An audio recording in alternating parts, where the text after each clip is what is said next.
রাধা গোবিন্দের মন্দিরের জন্য যদি আপনারা কেউ কিছু দান দিতে চান মা কালী উপলক্ষে, মা কালী পুজো উপলক্ষে, তাহলে আমাদের কমিটির পিছনে আছে। নমস্কার, ভালো আছেন? যাদের যতটুকু সাধ্য যদি দেন তাহলে আমরা খুবই অনুপ্রাণিত হব।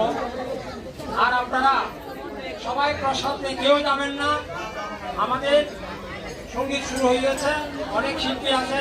আর আপনারা যারা আছেন এখানে দর্শকবৃন্দের এই মুহূর্তে আছে ঢাকা, দর্শকবৃন্দের এই মুহূর্তে আছে ঢাকা। আমাদের ঈশান করণীর মধ্যে আমাদের কালী পূজা হচ্ছে। এই উপলক্ষে আমাদের সরকার থেকে যে আমাদের পুলিশ আছে, আমাদের